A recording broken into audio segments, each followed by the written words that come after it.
So it is officially 6 I have o'clock. to consent to be recorded, right? So got it. Yeah. Wow, it's officially 6 o'clock and we have 5 participants on with one speaker. So what do you want us to do, Madam President?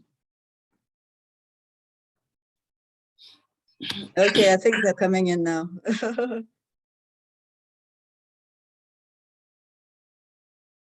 I'm guessing we must give them a few more minutes. Yeah. Nigerian time. Try as we may, we somehow just cannot get it right.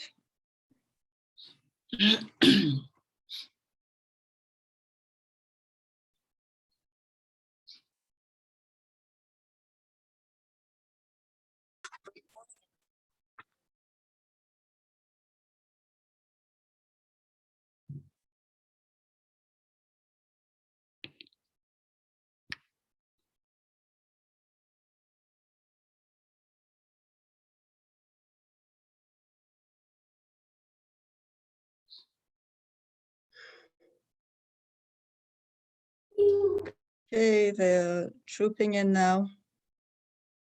Okay.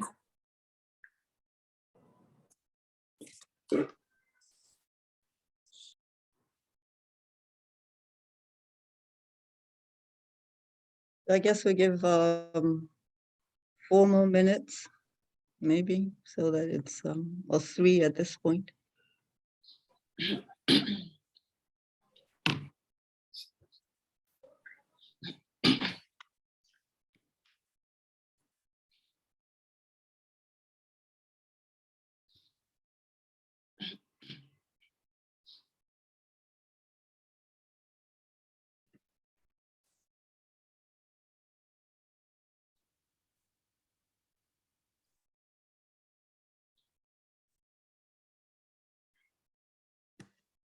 Hello, everyone, as you're coming in. Yes, this is the forum for the discussion, running for political office in Nigeria. We're just giving a few more minutes to some of our other participants joining us before we get officially started. So welcome, and we intend to get started very shortly. Thank you. Thank you. Thank you. Thank you all for being here. You saw Hadiza. Hello. Hi. Long time. I call your name. Okay, I'll show myself briefly. Don't worry, we'll all see each other. Okay, good. Cameras, come on.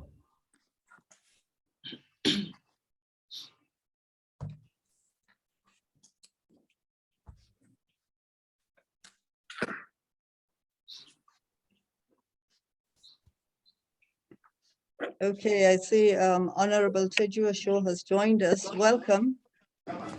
Hello. Yes, hello and welcome to the forum.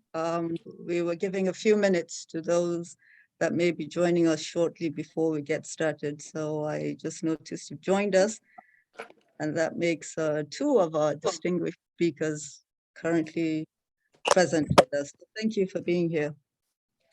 Thank you for inviting me. You're welcome. Thank you. And we look forward to hearing all the great things that you ladies are doing.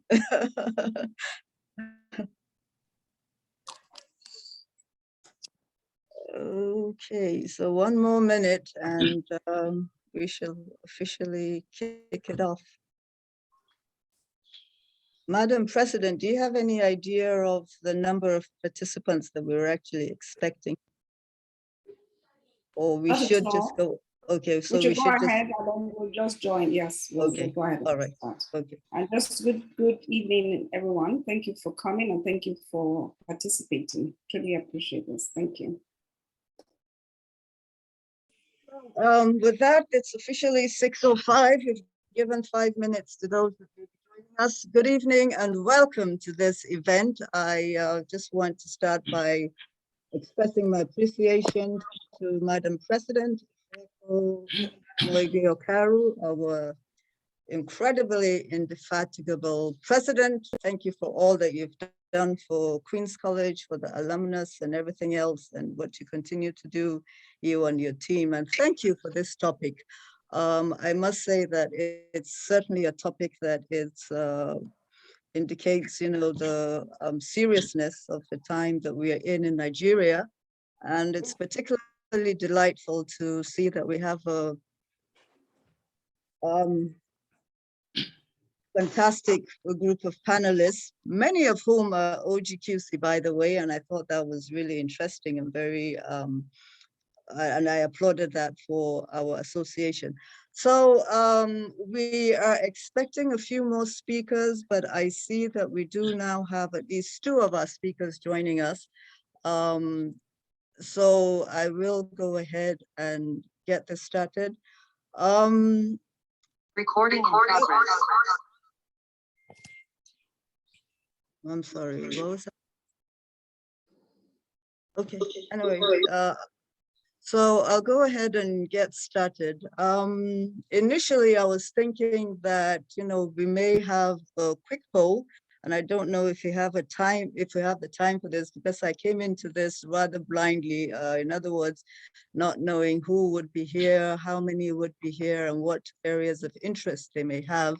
So perhaps it would be a good idea to actually go ahead and do this, so that while the others join us, we could just have a quick poll of who is joining us and where you're joining us from today. So if you don't mind, I will be posting the link to the poll right now in the chat.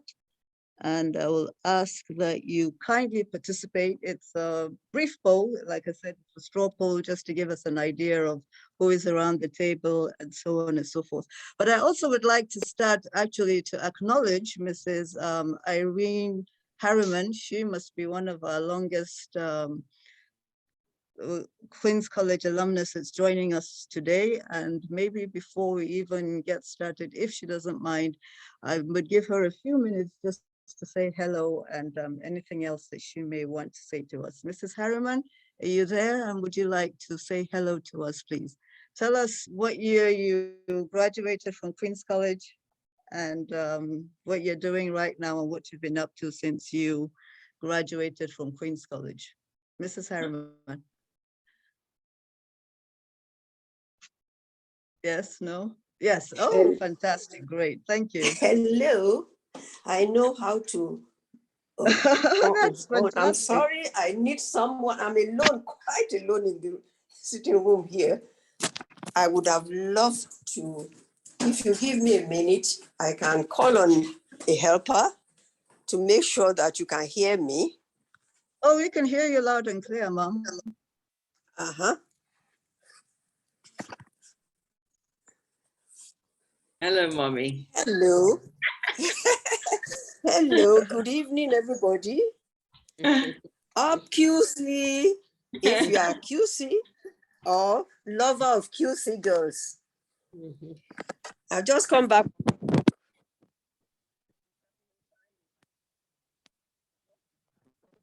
Sure that I can catch you before you start.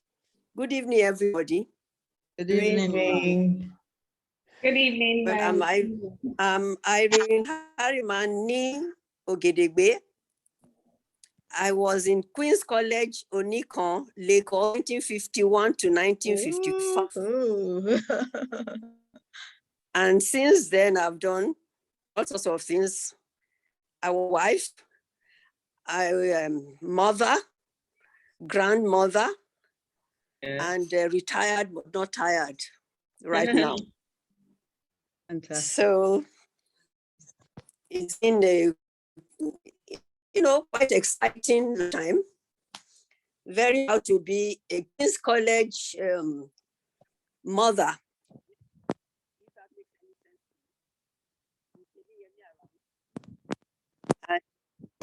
I won't take much of your time. I wish you well. That I can have more girls, not just from Queen's College, from other institutions, girls, to get into politics in Nigeria and make all the difference. Have a good evening. Bye. Thank you Thank so you. much for joining us, and thank you for your brief remarks. And you're truly a queen. See, I had no idea she was joining us. It was not planned. I just noticed she was online, and I said, oh, it'd be a good idea to have us talk to us. And there she was, boom, right on the money. And she made her remarks that are very encouraging. We're truly pleased and delighted to have you. And thank you so much for joining us.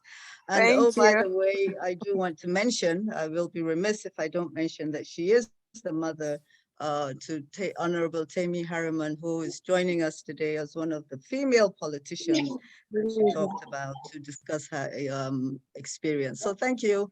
And you've done well by raising Tammy and many others. Thank you. Okay. And now sleep. Uh-oh, sorry, can we have everyone on mute, please? Madam President, could you assist in putting everyone on mute? Because I think there are a few people that may not be on mute and okay. So if you could assist us with putting everyone on mute, please. Okay, so like I mentioned earlier, I've posted now the link in the chat room. This session is supposed to be informal. I envisaged it to be a group of ladies sitting around the table, chit-chatting. I don't know if there'll be any digital refreshments going around.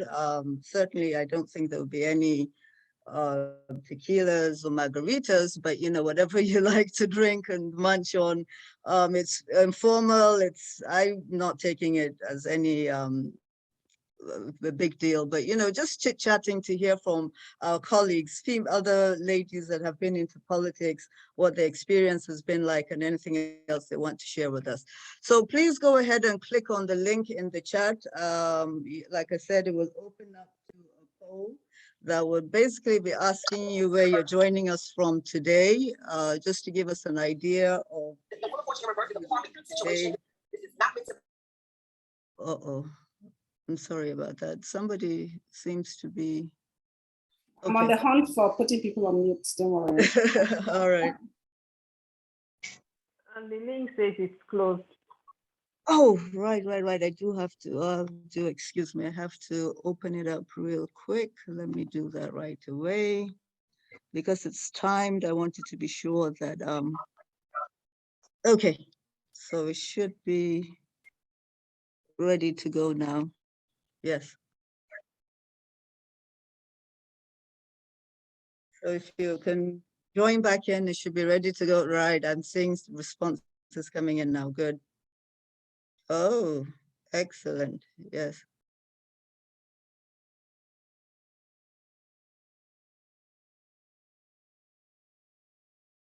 Okay.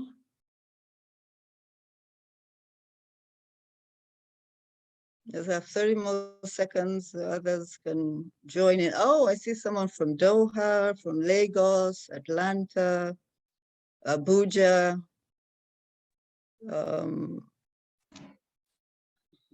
Anyone else? Okay, so it's predominantly Lagos, Abuja, and a few others.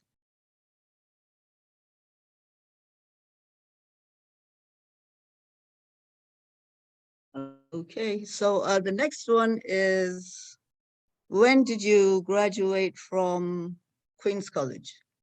Less than 5 years, 5 to 10 years, 10 to 20 years, 20 to 30, or more than 30 years ago. So if you could go ahead and just give us a sense of who we have online. Right now we have more than 30 years ago, so I'm assuming most of them are 70s. No one graduated more recently in less than 30 years?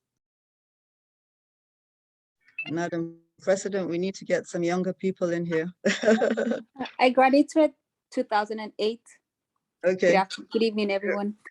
Good evening. Aha, now it's coming up. Right. Good. Okay. Well, that's great. And the next one is, This is a good one, I think. When you think about politics in Nigeria, what one word comes to your mind to describe politics in Nigeria? And it's open-ended. You can write anything. What's the one word that you think about when you think about politics in Nigeria? Oh, I like that. Aha, wow. This is good. Okay. So we have brutal, we have chaos, chaotic, crazy, harsh. Okay. All about money. Aha. Okay. Dirty. Okay. Murky. All right. So basically, unfortunately, it doesn't look like politics has a good rap right now. I have not seen one single positive on politics in Nigeria. It's all either chaotic or crazy or dirty or harsh or murky. So Honorable Temi, I'm thinking you and Honorable Tuju, you have your work cut out for you. The next one is, what would you say is the most important problem facing the country that the government should address right now? So we have crime and security, electricity, infrastructure, unemployment, poverty, education, health, corruption, agriculture, or the economy. You can pick from any of these or put in one of yours, but so right now, crime and security seems to be the most concerning, followed by education. Some people are concerned about electricity and poverty. Let's see, any more? Okay, so basically it's crime and security, education, poverty, and electricity, right? I don't know why, after all these years, we still cannot get a handle on electricity and other utilities in the country. Okay, I think we're almost coming to the end now, so that hopefully others have joined us. This is a good one. So when you hear the sentence, women politicians are doing well in Nigeria, what do you think? Do you agree? Do you disagree? On a scale of 1 to 5, with 1 being you disagree, or 5 being you strongly agree, what do you think? So basically, you think women are not doing well in Nigeria, for those who said strongly disagree. Okay, so it's tilting now. It's so it shows that we really have some work to do, because it doesn't look like too many people agree. It doesn't look like anyone thinks that women are doing well politics in Nigeria. Wow, I'm not sure why I'm surprised with that. Okay, so well, I'm glad that we're actually doing this, because it should give the speaker some sense of what is out there and what people are thinking, especially this group. So that's interesting that a lot of people think that women are not doing well in politics in Nigeria today. Okay. Okay, so this one, well, it's just to guess, as you all know, there's this talk about getting your PVC right now. So I wanted to know, those of you on the platform, how many of you do have your PC right now, PVC rather, your personal voters card? How many do not and do not intend to have one? And how many do not but do intend to have their PVC? So how many people? Oh, good. Right now, it seems like a majority do have their PVC, so that's good. Just a few do not yet have their PVC, but they do intend to get one before registration. And I am not seeing any that do not intend to get their PVC, so that's excellent. So the majority either have their PVC or they do not have it, but they intend to get it before the registration deadline. So that's great. And I think this will be the last one, and very interesting for the times that we're in. If the election were to hold today, what party would you be voting for? The APC, the Labour, ooh, the People's Democratic Party, or some other? All right, okay. Wow, okay. It actually seems like we have a tie. Okay, all right, but it seems like the Labour Party movement has moved into the group. I'm assuming a few months ago, we probably would not have seen the Labour Party recorded in any radar, but right now, actually, Labour Party has shot ahead, and it seems like a majority of you will be voting for Labour Party for presidency. Wow. So all of this should make it very interesting for the discussions this evening. Thank you all so much for participating in the poll, and we will now go back to the Zoom meeting and get started. So thank you. Hopefully the speakers got some insight into what's going on, who is on the platform and what the thinking is, and they could use some of that information to shape their discussion. So before we get started though, let's see, I think before we actually get started, I just wanted to give a little bit of background. You know, we're talking about politics in Nigeria, women participation in politics.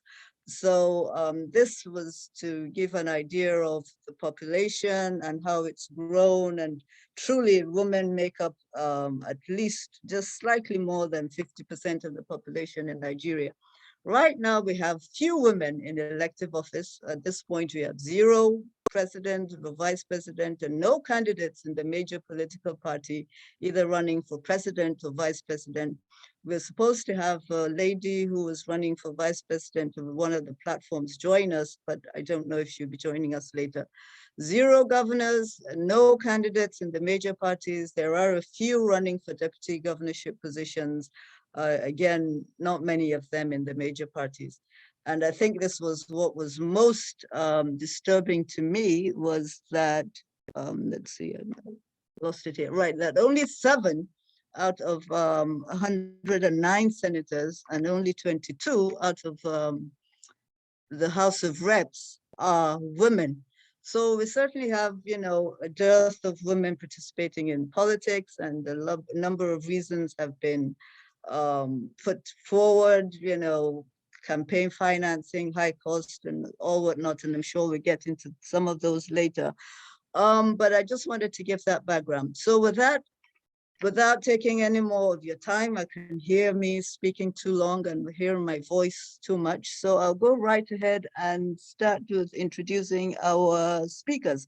So first up is Honorable Temi Harriman, whom I'm particularly delighted to introduce. One, because she is an alumni from Queen's College, and also, I must say, a classmate, and I know that we've exchanged quite a number of messages on our platform, where she's really been quite outspoken in her views on politics, and I know she's done quite remarkably with during her active time in politics. I'm assuming she's now perhaps well, not retired, but you know, she's no longer actively running for office.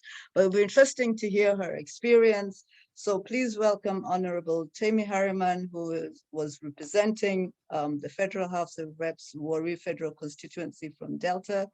On the first, she was elected on, and I found this very interesting actually, that she was first elected on the PDP platform.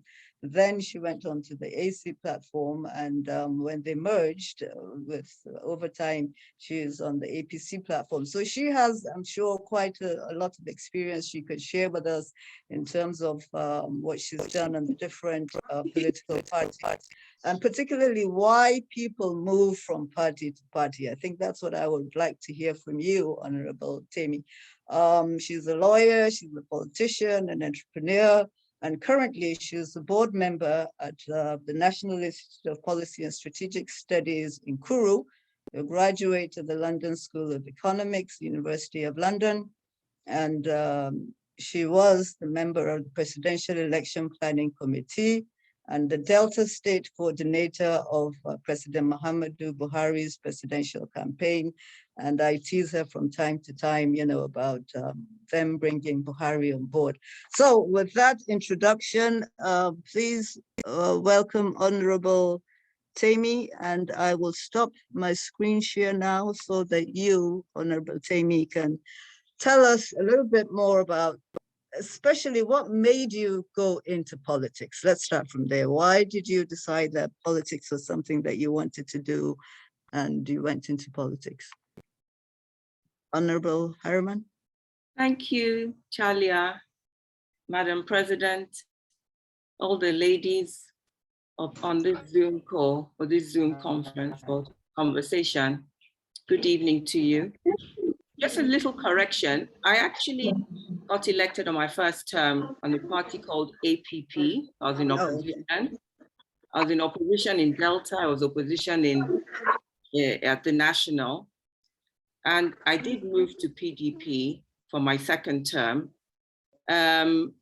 because my constituency, in fact, the whole of Warri was PDP. So actually when I was elected House of Reps, everybody, 99% was PDP. So they actually, my constituents asked me to move, which I did. And then I was the only one who didn't vote against third term in Delta State and in the South of 55 members, then went into opposition, AP, ACN, and then APC, just to make that correction of what happened. Why I went into politics, it wasn't quite planned. I studied politics for A-levels at boarding school in England, Ellerslie in Malvern, Great Malvern, Worcestershire. I got an A.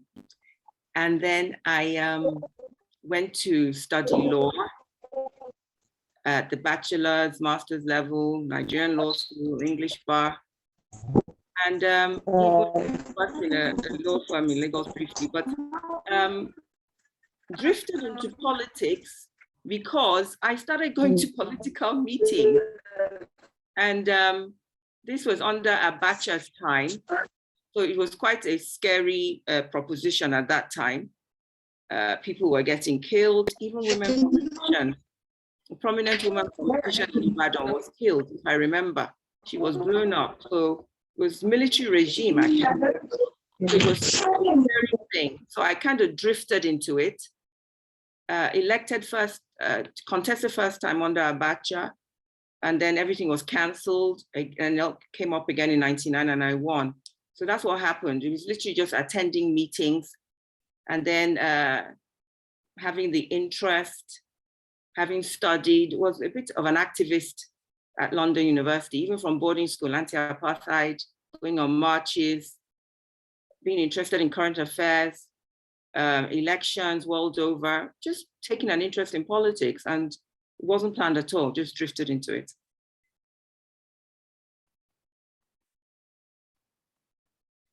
It wasn't a planned career choice, basically.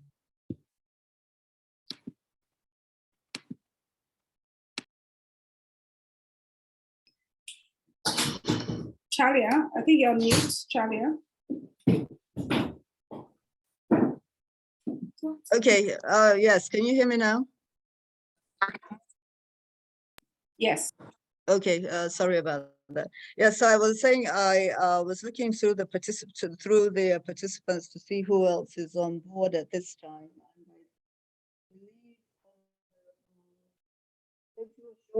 Is has joined us, so we will go ahead and introduce Honorable Tejua Shaw. Like I said, this is really informal. It was just chit-chatting.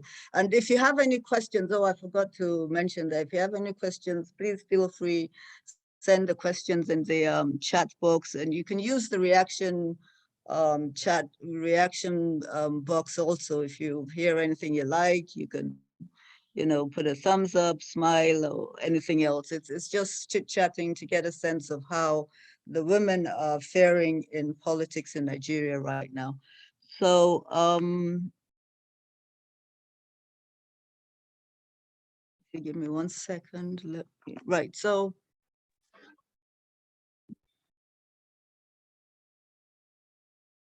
Honorable Tejua Shaw, oops, not wrong one. Uh-oh.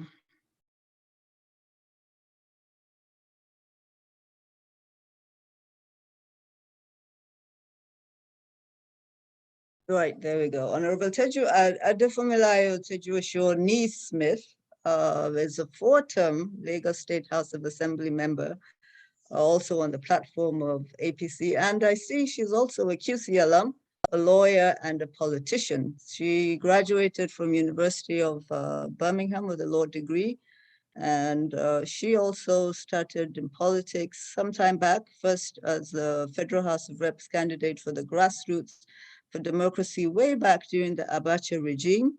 And she was first elected into the Lagos State House of Assembly in 2003. So she certainly has longevity in politics, and she's held various positions, including being the deputy speaker, deputy chief whip, and chair of finance committees in the state assembly. And she sponsored a number of bills, but I think particularly the one that she is most proud of, if from her profile, was the one about protection against domestic violence in 2007.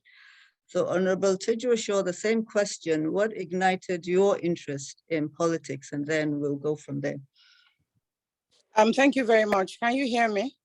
Yes, we can. Yes. My own is a very, how do I put it now? The story is quite interesting because I did not, actually, I still don't. In my own immediate family, I have no politician in my family. I've never, read about any politics happening with my grandparents into politics or what have you. But I decided to go into politics because I realized that when we go for functions in parties or things like this, we complain about the government, no water, no electricity. Everybody has their mini waterworks, their mini electrical board or electricity board in their house. And we forget when we get home about all the complaints, because when they take light, we put on our generator. When there's no water, we have our boreholes to pump water. And I just felt that we needed to do a lot more than complain. That's how I went into politics. And I remember when I told my father that I wanted to run for House of Reps, my father was quite worried because he also had the impression that, politicians will have to tell lies a lot. And he said, look, you are too blunt. Are you sure you want to do this? And I said, I did. And he gave me all the support and all the help that I needed, with prayers in particular. I also started in GDM days, I ran for House of Reps. And we all know that Abacha forcefully adopted all these parties at that time.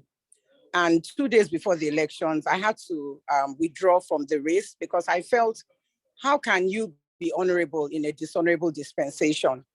So I withdrew from the election. We didn't have a candidate then, and we all know how it ended. I think Honorable Harriman has actually shed light on that. Apart from that, I started my House of Assembly career, if I can put it that way, in 2003. I was Deputy Chief Whip. In 2007, I was Deputy Speaker. Towards the end of 2007, I was removed as Deputy Speaker because, maybe if I can put it this way, I wasn't playing ball, but thank God, they had nothing to say. I did not embezzle money. I was never in charge of any funding or funds of the House of Assembly. I had never leaked any information of government. So there was really nothing to say that she's proud. And I think Queen's College girls, they probably misunderstand us because we won't compromise. We're not going to do things that we don't believe in. We're not going to have sexual relations just because we want to progress. And we're not going to embezzle or steal because we want to move forward. So I think when you don't play ball, sometimes you stand out as, there's a Yoruba adage that the person that tells the truth in the city is seen as the enemy of the city until they find out later. But after that, I have to thank God Almighty, because after that removal, I was, I won 2 other elections. My constituents, the next election, my constituents actually bought my form to run for election and supported me. I won the election again. I became the chairman, House Committee on Judiciary, Human Rights and Public Petitions, and also LASEC, who is in charge of elections for local government. And after that, I won election again. I became the chairman of the Finance Committee, and then also chairman Information Strategy and Security. So I've actually had a feel of a lot of the committees in the House of Assembly. Of course, I sponsored the passage of the domestic violence law, and I wrote a book called Overcoming Domestic Violence. So I'm also an author. I want to tell you that the thing I realize about politics is that you have to be strong. You have to be ready to take anything and be able to keep still standing. You know, Nelson Mandela would say that it's not how many times you succeed that makes you a strong person or makes you a man of honor. It is how many times you fall and stand up. So if you want to go into politics, you must be ready for the good, the bad, and the ugly. But the most important thing is that you must never compromise. You must stand by what you believe in, and people will continue to support you. I actually had to tell them after my 4th term in my constituency that, you know, I'd had enough of the House of Assembly and I would rather do something for federal government because I wasn't challenged anymore. You know, when I go for sit-ins and there's anything to be debated on, is either I'd heard it before or, you know, it was easy for me to just contribute. And I wanted something a bit more for myself. So I think that is why I decided that I didn't want to go to the House of Assembly anymore. I also want us to realize that, you know, a lot of women are not involved in politics because they really don't want the stress of thuggery and all these kind of things. I know that Honorable Harriman will be able to testify that you have to be strong because those things do happen. You have all sorts of people, all from the good, the bad, and the ugly, like I described everything that happens in politics. We have them. It's like normal life. Normal life, you have good people, bad people, and whatever. But you must, you know, as women, we're multitasking. We can do a lot. You know, we can take the heat. And I always tell people that, you know, they say if you can't take the heat, get out of the kitchen. We have to be ready to take the heat. And if we want to make a difference, I tell people also that you cannot fight anything like wrestling, boxing, or what have you, if you're outside the boxing ring. You have to be in it to fight. And you want to make a difference, you want to change what is going on, you have to join politics. You don't necessarily have to be, you don't necessarily have to run for election. There are many other things you can do. There are many pressure groups around that you can make sure that the right people are voted into office and that the right thing is done. If your House of Assembly member promises certain things before you voted for him or her, you must be ready to challenge that person to fulfill those promises. And I think that's where a lot of people fail as citizens of Nigeria, because they do not challenge their representatives to go ahead and fulfill their promises. Also, if you say, oh, politics is dirty, is corrupt, is whatever, if you don't join politics, if you don't contribute, then the people that are not as enlightened as you are or as educated as you are the people that are going to be governing you. And whether you like it or not, for example, if I didn't go to school and I'm a legislator, and you know, school is not everything, however, but if I didn't go to school and I don't really know too much, I can decide and wake up one day that, okay, my colleagues, let's change. We won't be girls anymore. We won't be women anymore. Women are now men. Men are now women. You won't have a choice. That will be the law until you test it at the courts, you know? So those are the kind of things that we have to guard against. We have to participate. We have to vote and be voted for. We have to monitor our votes because sometimes, you know, a lot of people now, they're going to register. Okay, I'm going to get my PVC and so on and so forth. But are you actually going to vote? You know, because some of the elites, when it's time for elections, they go on holiday. And then the people that are not enlightened are the ones that stand in the rain and in the sun to vote. So if you want to make a difference, you have to stand and make sure that your vote is counted. And I think those are some of the things that we need to appreciate as human beings or citizens of Nigeria.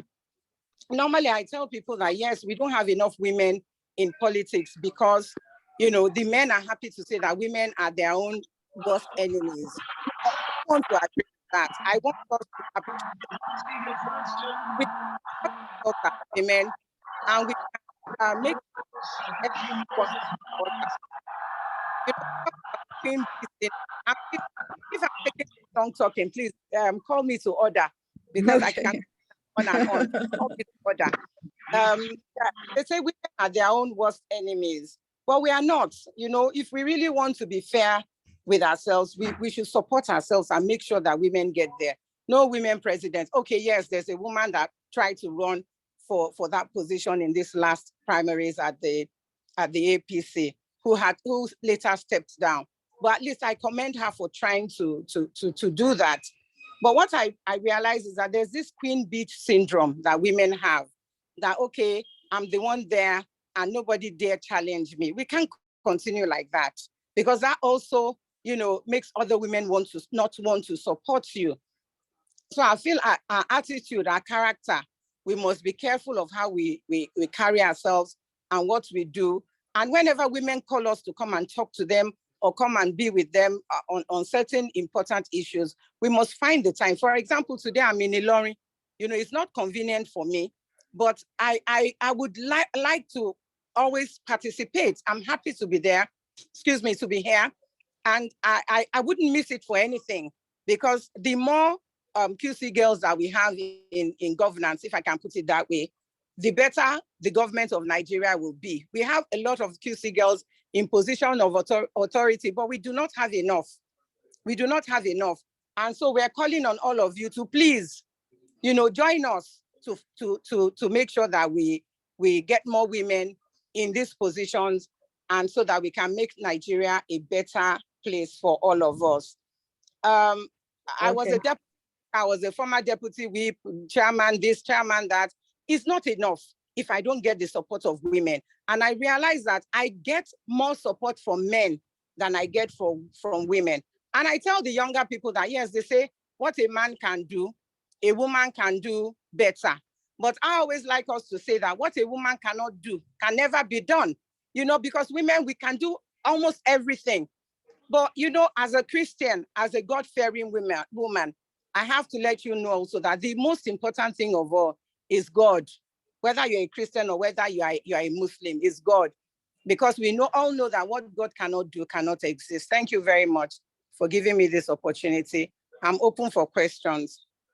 Thank you. Absolutely. Thank you so much, Honorable Tejuosho. You touched on a number of topics that I was hoping that we will actually get to later on in the discussion, but I was glad to hear you mention quite a few. I think the one that sticks out to me right away is the issue of women supporting women. So I was also interested in knowing from the other participants somewhere later on, is there a mentorship program where women that have been in the program for much longer are taking in other women under their wings and showing them the ropes and, you know, discussing with them and helping them along the way? Because we've talked about some of the challenges, and I see a comment here in the chat box that says, one in particular that says, unfortunately, not all of us have the liver to run for office, but we are ready to support those who do have such liver. And so the question is, what are the things that we can do to help and support you? So I realized that we do have Nafisa Bolori on. I believe she's still on. And the reason I want to bring in Nafisa Bolori right now is she is actually one of the few candidates that's running for vice presidential elections under the Social Democratic Party. And I'm assuming that it must be a little more challenging for her, being in a smaller party than the others. So could you talk to us a little bit, Nafisa Bolori, about your experience in politics? Have you found what Honorable Tejuosho described to be the case? How can you answer this question about if you're getting support from women folk and the notion that women are really not doing too well in politics right now and what needs to be improved? So Nafisa Bolori, the vice presidential candidate from Social Democratic Party.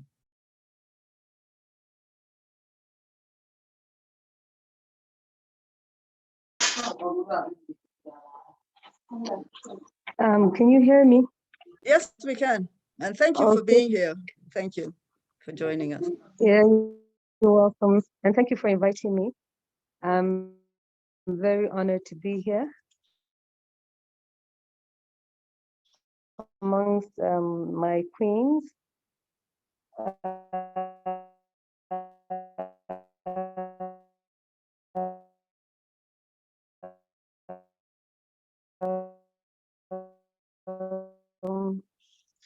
So my journey in politics actually has not been a very long one, you know. As I said, I'm in the hospital with my dad is not feeling too well. So my journey in politics, as I said, has not been. I grew up.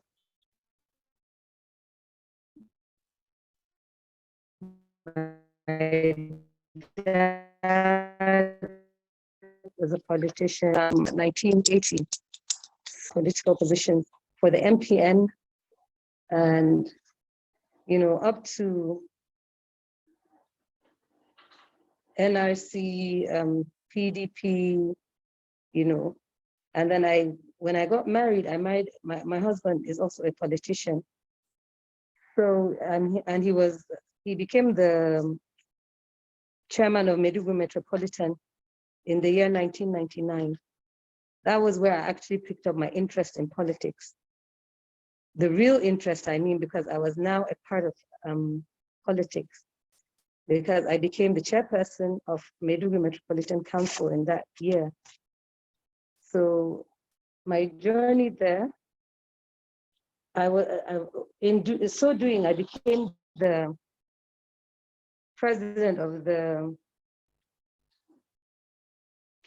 Chairman's Wives Association of Maiduguri, Borno State, and made me realize that we really do have to contribute. Women, we need to come in and contribute. Sit at home and complain or talk and say this and that, and we don't come out to do, you know, participate.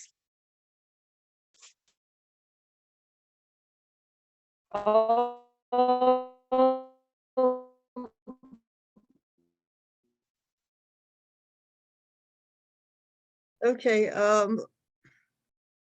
Everything we complain about is in vain, because we actually really do have to come out and, you know, do our own part. I got an experience, first-hand experience with women, and they can't hear me.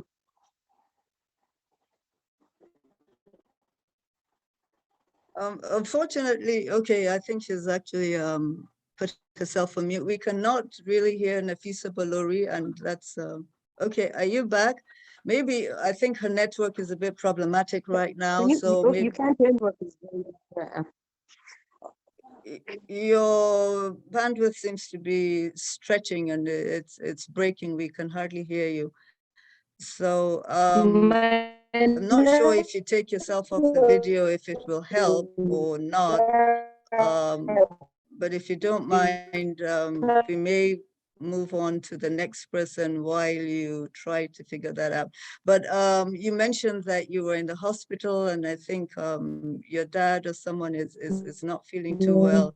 We're sorry about that, and we wish him a speedy recovery. And we do thank you really as a sign of your commitment for being here with us today. And I think what I was able to glean from what you said was, oh dear. Okay.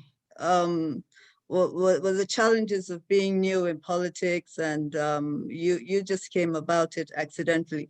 So it sounds like many of you actually did not plan on being in politics, and so there was not a clear map as to how to do this. It was for one reason or the other, you found yourselves where you were.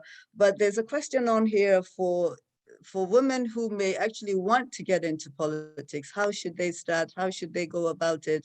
And like we mentioned earlier, is there, now that many of you have many years under your belt in politics, is there a mentorship program for aspiring young women who may now specifically want to go into politics? I noticed that Uma Getso is online. She is the deputy chair from the Young People's Party. She That's okay. was the vice presidential candidate with Young People's Party in the last election, where she was vice to Professor Kingsley Moghalu. And so I probably call her on, Dr. Getso, if you join us. I know she's a banker. She's done some work with the youth, and she's particularly passionate about girl-child education. And she really is an up-and-coming young politician. So from you, you've heard a bit of the discussion. Could you tell us a little bit more, especially with your interest in the girl-child education, how you see all of this helping to train and get the next generation of women ready to go into politics, but also to talk about your experience as a woman, and particularly from northern Nigeria. I'm sure it would be of interest to many of our participants to hear from you what has been the acceptance amongst your peers in politics in northern Nigeria. Are you finding that the women are more supportive, or the men, or there is a lack of support, or what is going on in politics in northern Nigeria, and how are you helping to shape the upcoming women that are having an interest in politics? Dr. Getso, like I said, she is now the Deputy National Chair for the Young People's Party, was the Vice Presidential candidate for the Young People's Party. Please tell us a little bit more about your experience in politics so far. Thank you.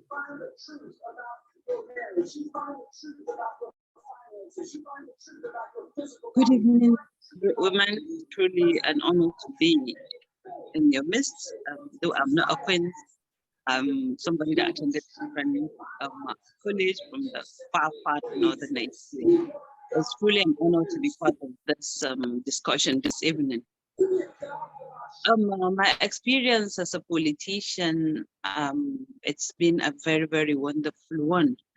I've started my journey at a very, very young age because I am a born activist, but I'm a passionate politician. I have a kind of syndrome that my husband always used to point out, that I love Nigeria so very much that I cannot just do away with Nigeria's problem. So that's what made me know that, yeah, I know in the future, definitely I'm going to join this game, and got so glad I joined it in a kind of an era whereby I will be welcomed, because I know that had it been I joined politics in the last 10 years, it's not going to be a kind of space for me. But I started 2015 to 2016. That was when I founded my political party, NPM, which has been a very wonderful journey, which from there, I later on, afterwards, a lot of tussles, I later on joined YPP. And it's been a very, very wonderful journey, though my candidacy my candidature at 2019 wasn't planned. But when I just saw Professor Kingsley Moghalu, I know that that's a kind of extended or advanced version of myself. He's somebody that so much meant well for this country. So I just have no choice but to say yes to him, because it was very, very scarce for him. It was very, very difficult for him to get a running mate from the core north then, as we have two big lions from the north. But God so kind, we did our own quota. It was a wonderful outing. And I always used to tell people that 2019 is not about winning or losing. It's all about telling Nigerians that they deserve more. And that's what we are still doing till today. And I think this is a kind of dream that gave birth to movements like NSARS and the rest. So I know it's not been an easy one. I myself have been very, very scared 2019 to face my people, especially with the kind of family I came from, to face my people and said, yeah, I'm running for such kind of office. But I used to say it's not that I'm due for it or I'm up to it whatsoever, but I am a Nigerian and I am supposed to stand where I found myself, and I'm supposed to support whosoever meant well for this country, because we all know that we're in a very, very critical state in this country, which we need a kind of fire brigade approach. And got so kind, the kind of support I got from the northern part of the country, which up to now I'm still getting, especially from the youth. It's so very unexpected, the way I've been received from my own village, so from the Kano, especially then it was Sunusi that was in the Kano throne, the way I got received from my Kano, that's the beginning, Katsina and other neighboring states. I never thought a politician, especially of my own caliber, I've been a mom all my life, I've been a kind of wife, so, but the kind of reception I got from my people, the kind of encouragement I got, it's so very amazing. And since that time, I kept giving women a reason to come out, like let's do this. We're born to do it. And it's been a very, very wonderful journey. And as we approach in 2023, I can see a lot of women aspiring for offices. Even if they're not aspiring for offices, some are having a lot of interest in politics, and especially with the voters kind of a thing, people are now out, they are developing interest in the political system, which is everybody's responsibilities. So it's myself being in politics is truly a very, very wonderful journey. And I can see myself as in the journey for a very, very long time as far as I live. Thank you.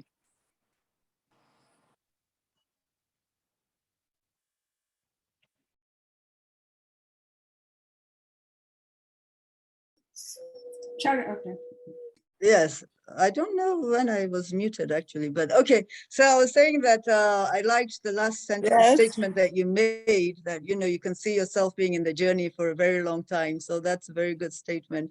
We need more women to come on board. We need more women to really carry on other women along. And so the more the merrier. And right now it's, as we said, you know, we don't have too many women, and unfortunately the perception is that they're not doing too well. So it's glad to see young people coming up that will be moving forward and championing women's issues in future. I see your hand up, Modupe, you've raised your hand. So perhaps before I move on to the next speaker, Modupe can go ahead and make your comment. Oh, thank you very much. I was actually going to speak to Mrs. Uma. I've also been involved in politics, and though I never really got to meet Mrs. Uma, I looked after every of the IT aspects of the political campaign for YPP. I worked closely with Kingsley Moghalu. And my mom was the Gubal candidate for Lagos State at the Adebisi Ogunsoya. And I know that the party really wants women. I mean, even in the current, with this current election coming on, in general, YPP is trying to encourage women to run freely. And I think it's great that we've got Dr. Uma here. And I think that may be a good starting point, because when we talk about women politics has its dynamics. There's also strength in number. I think while I'm not trying to push YPP forward, I'm just saying that it's great that we've got Mrs. Uma in our list. Politics is all about numbers, having delegates. You'll never, when they put people forward, it just depends on the number of delegates that want you to be in that position. So as opposed to all of us joining different parties, I think we should decide on a party to join and get involved on a local level, so to say. It's the easiest way in. In terms of mentorship, I think we have a lot of examples, people that can share. I personally was the campaign manager for my mom, and I went through there's a lot of experience. It goes beyond knowing the right thing to do, but it's really about building structures in the various local governments. And really and truly, it's not when, election is coming up that we should really start putting ourselves out. It starts with, getting involved with the local government, getting involved in your area, coming together to, work on little projects, improving, people's life, however we can improve it. And I think really and truly, those are the starting points, because except your locals really know you, you can't really go far. It's all down to structure. So I just wanted to seize that opportunity. I know Dr. Umar sort of like has spoken briefly, but again, I'm more interested in what will come out of this meeting as opposed to just, talking about women's involvement. I think I hope at the end of this meeting, we can come up with the way forward and how we want to move things forward. It may not be for 2023, but really for, other subsequent years, and to have something consistently, perhaps a club, and for us to come together and do stuff together. So that was all I wanted to add to the discussion. That was some great contributions, Modupe. Thank you so much for that. It's Thank you. actually, yes, it's very poignant in at this time, because you are absolutely right. Like I said, a few of the speakers, I've had the opportunity to talk or speak with them from time to time. And one of the things that I know that I have said repeatedly is, in politics, you need structures, you need networks. And so I am particularly delighted that you mentioned that. And one of the issues or challenges for women is this issue of networks and structures. Politics is, to some extent, the old boys club. And so as a woman, how challenging is it for you to really develop those structures that can convert into a campaign that can become a successful election? We hear stories of meetings happening or occurring midnight, and a lot of women are married with children and all of that. And who would want to go out for meetings at midnight? So those are some of the challenges I think that women have to overcome. And I'm again delighted to note that Aisha Umar, who is running for office as the Federal House of Representatives under the APC, perhaps you could talk to us a little bit about some of these challenges. There's a question on here too for a few of the other candidates, that what, for you personally, what are some of the key challenges you have found in running for office, and how can you overcome them? What kind of structures or tools do we need to make sure that you have the necessary networks and the support that can make women successful in running for office? Aisha Umar, if you could speak to that, please. Okay. Hi, everybody. Good evening. Thanks for inviting me and having me here today. So far, everything's been really engaging, interesting. Really like listening to women from across the country. So my name is Aisha Umar. I'm a Queen's College class of 82. And I contested for the House of Representatives twice. But I ended up at the primary level. I didn't scale the primary level. The party I went for was the APC, which happened to be the ruling party in Borno State, where I contested. And Borno is more or less a one-party state. So if you really want to you sort of go with the flow, that's one thing. I don't know if that was a good idea or not, because it was very choked up. Everybody wanted that party ticket because it was like the winning team. So anyway, the local government, I went for House of Representatives, and the constituency is a suburb of the capital of Maiduguri, Maiduguri being the Borno State capital, fairly developed. But when you go outside to go to the outskirts where I contested, you begin to see, slums, and most of my wards, because the local governments have wards, you see. So for you to contest, you have to engage with all the wards in your local government. And at the ward level, you really see, in my case, you see the poverty, and they're basically slums with no water, no electricity, and very, very high unemployment, etc. So the reason why I even went into politics was because I was involved in humanitarian work in my state, because as you all know, Borno has been ravaged with violence because of the insurgency. And I had a foundation because my parents are different local governments in Borno. So my family house in Maiduguri more or less turned into an IDP camp where I was born. And we had to keep sending food for relatives who had run from various parts of the country to the capital where my father's house was. And I got involved in the whole thing because you can't turn a blind eye, your own family, cousins and everything, aunties and everything. So I gradually got involved in humanitarian work, and it involved me traveling there a lot. And as I got there, you get sucked in, if you like. I don't want to use the word sucked. It sounds negative. So you get really, you bond, okay? So I started to bond with my family, my relatives, and I saw a totally different lifestyle than the one that we were used to.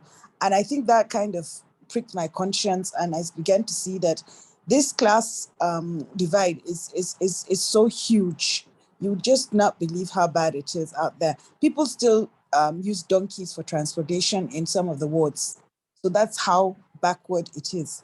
So that made me decide that they deserve better and all that. And I wanted to speak out and see how we can help them, because everything is centralized in Nigeria. When you go down to the grassroots, the lower down, especially the further away, places like Borno are the periphery of the country, and they're so cut off from center. So I thought that they needed strong representation in order to get that attention that they needed.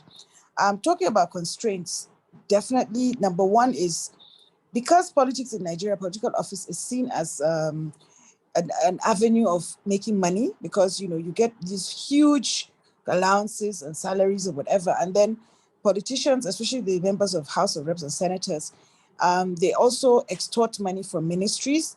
So you get a good committee, you're a chairman of a committee on works, that means you influence contracts, or you're this and that, you get a lot of money.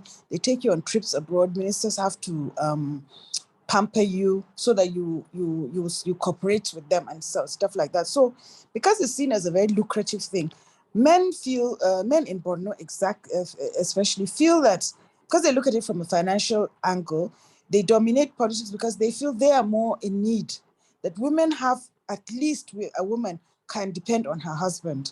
But a young man who's hungry for a ticket, and you, a married woman, goes and they're like, look, your husband is doing okay. What do you need this for? Because they look at it in terms of the financial gain. So that's number one, because they feel they're responsible for women, and therefore they need to have that so they can marry 2, 3, 4 wives and take care of us. So that's number one. The second thing is that the poverty level is so high that it's so difficult for the financial inducement to be resisted. So stomach infrastructure is a factor, and people will, unless we eradicate poverty, it will be very difficult for us to have the real politics based on ideology, etc., etc.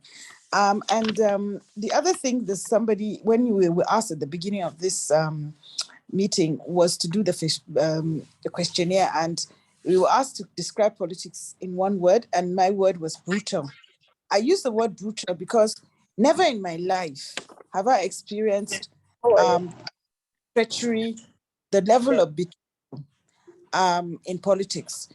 It is not regarded, it's regarded normal thing for people to lead you on, to make promises, right from the governor. My governor was Kashim Shettima, and when I said I was going to go into politics, he promised that he was going to support me, they was going to do this and that. And all along, I had no idea. That it was all just to get me into, it was all pretense based. So I had a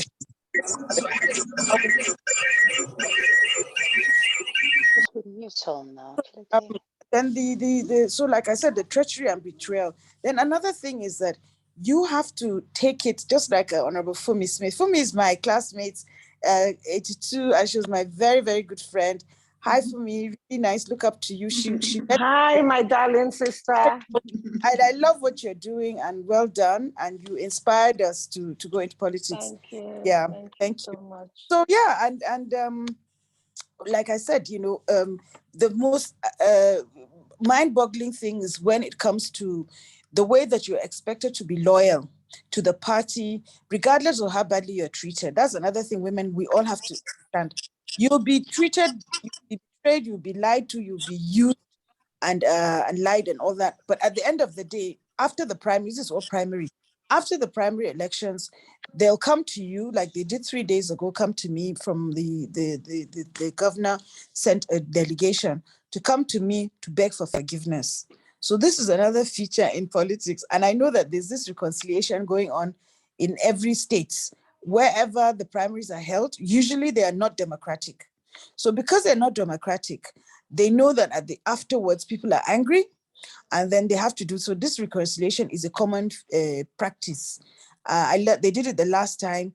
They promised heaven and earth. Again, there will be lies. They'll tell you that if you support the party gets into government, you'll be given all sorts of things, positions. And of course, they promised everybody the same positions, commissioner, advisor. And when it comes down to, once they form government, they'll only pick one person out of what, 50 people they promised. So again, you have another group of disenfranchised, angry people. So it goes around, the circle is like that.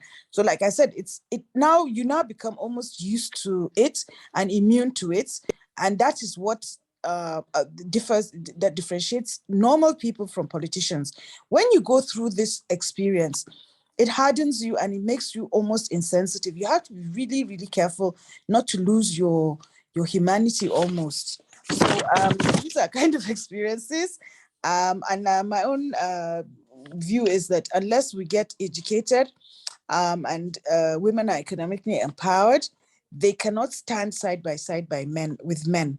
And so, yeah, this is my little bit that I want to add. And I love everybody's senior Temi, Harriman, hey, Umma, well done, Nafisa, everybody. Honestly, I love listening to you and well done. And I hope more people jump in and join us. We can't give up because the idea is to actually push you away.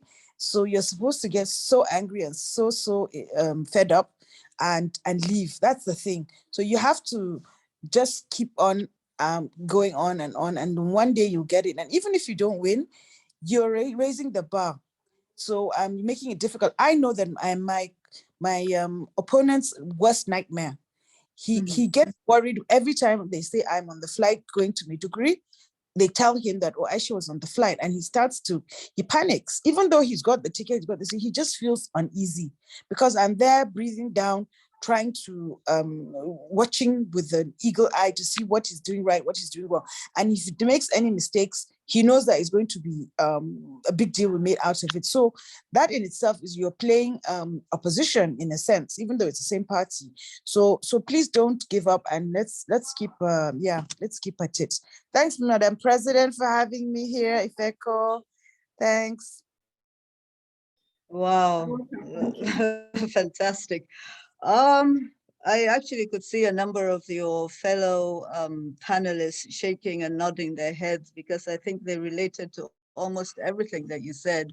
It truly is brutal, as you mentioned. And I was thinking, why would anyone want to participate in such an environment? But I think you actually offered a reason for that. You said to not give up. You know, it's designed to make you to be discouraged. It's designed to make you to give up. But the important thing is to stay focused, which is the topic that we are to discuss today, is to stay focused, to stay on track, and to not be deterred in any way. So basically, you must have Teflon skin. And I applaud you for all that you've been through and all that you described and what you continue to do. Thank you so much for sharing those thoughts and experiences with us. I will like to go back to Honorable Temi Harriman. Sorry, I have to commend you. I love the way you moderate it. Brilliant. Well done. Well, thank you. Thank you. And there's a comment in here that well done, admiration all the way for the wonderful female politician. So already you're beginning to shape and change the minds of people about women in politics. You recall that when we started, I asked in the survey that what do you think about women in politics? Do you think that they're doing a good job? And most people said no. But from just having these ladies, phenomenal ladies on the panel this evening in less than an hour, I can tell that if we were to repeat that survey, at least for the group of women we have on here, we truly appreciate all that you're doing, and we look forward to many more of you. And I liked the fact that almost each and every one of you is calling for other women to come on and join and make a difference. So as I was saying, I wanted to go back to Honorable Harriman. We've heard from many of the other colleagues that, you know, politics is chaotic, it's brutal, it's not something that women would want to do. You need networks and so on and so forth. I was wondering from your experience, because you have actually contested and won, and you were in the National Assembly for a number of years. So what is it that from your experience made you smile? And what is it that from your experience just made you go, "Oof, I can't do this anymore"? So basically, if you could share a little bit more with us from your experience, you know, the whole issue of women in politics and how dirty and brutal it is, but what is it that made you to have such longevity as an active politician? Honorable Harriman. Thank you. I've been at this for 26 years. Believe it or not. I actually got elected at, I think now age of 36. Anyway, you can add it up so you know how old we are. I would say my experience has been traumatic. Actually. I'm not going to mince my words. It's been traumatic. And if I knew it was going to be like this, I probably would have run away from the get-go. But having survived so far, I'm here to stay, and I will stay for as long as we can do it. The reason why I stay is because we have structure. Structure are people, human beings who follow you, who depend on you, who need your guidance and your leadership, and therefore say you can't leave at this point. And when they see the alternative to you being there, you also realize that I've got to stay put. Otherwise, some thug with money would be running the constituency, as opposed to somebody who at least attempts to bring some integrity in all modesty and some value system, fairness, and all the attributes we hope will make a difference. And they can tell the difference. Most of the followers are men. That's the truth. The particular problems I have now, being in a leadership position, I'm no longer running for office. I'm now in a leadership position. I actually help people come up. House of Assembly, House of Reps, people that want to be senators come to me and us. People want to be governors. I've run 2 presidential campaigns in Delta State for General Buhari, then President Buhari. In 2019, I was on his campaign trail. I went to about 30 states with him on the Presidential Campaign Committee, even prior to the election, National Election Planning Committee. So I'm quite an elder now in nationally and in Delta APC. But from the get-go, right from the beginning, from the outset, I was set up on a murder charge simply because I wanted to run for office. And this was to get me out. I was framed. And luckily, there were technical errors on the petition against me when I submitted myself to the police to be fingerprinted. We're talking 97, under the Abacha time, which was scary enough.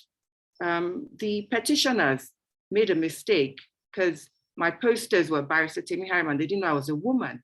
So they kept on referring to me as he. So that little error realized that they didn't even know the person they were talking about. So I was let off and file closed, and then did win the election and got re-elected And even coordinating for General Buhari, who was not meant to win. He didn't have as much money as the other candidates who were spending dollars. And I was approached, coordinated for him, struggling candidate, not coordinating for other people I don't want to name, you know, the people at the time who are spreading dollars. And my own candidate won. And what did they do? People who came and met me in the party as foundation member of APC, they decided to accuse me of diversion of funds, misappropriation of funds, and wanted to throw me out of the party that they came to meet me at. So I had to go to court, clear my name. All this was to stop me from becoming, dare I say, minister or whatever. They felt threatened. And so that was another trauma for me. And I had to lie low for a while to even recover. And also I was bereaved. I'd lost my son. So it was all quite too much. But at no point did I say I was going to quit. At times I have said, I'm lying low, or I'm pulling back, or I'm taking a break. And even prior to now, having decided that I was never going to contest again, I tried for Senate twice, and I didn't make it because I was in a PDP state and I was APC. At this point, I said I was going into semi-retirement, but as it happens now, I came from a legacy party, which is AC, and into APC. So the person who has even emerged now as our candidate, that is Asiwaju Tinubu, is from my section of the party. And so everybody's suddenly at my door again saying, because the party is divided and is made of different sections. So it's like, our own section is now having been marginalized in effect for 8 years. Oh, so you are the people, you are the go-to people now. So suddenly those of us that came from ACN, we're now the people who people are coming to and trying to get back to the original members of the party. And so now lots of phone calls, knocks at the door. So I don't know what the future holds, but as it is, I do come from that part of the party that may emerge again as in ACN, APC, because Asiwaju Tinubu brought us into that merger. I don't know what aspect of your question I haven't answered. So for me, it's been a very traumatic experience. The good parts of it have been, it's not been all gloom, but you do see extremes of character, treachery, betrayal, the worst of human beings, and dare I say, from men and women. It always shocks me more when it comes from the women. And the women are so far and few between. You would think that they would be more supportive. On the contrary, unfortunately.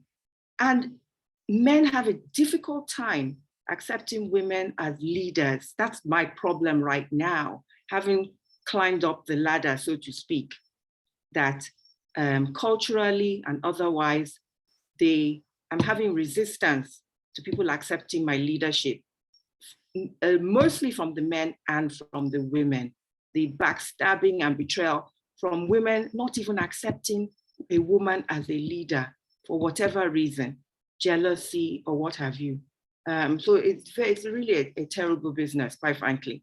But we are still out there to encourage people to take part, because politics is about taking part in the quest for power through the platform of political parties.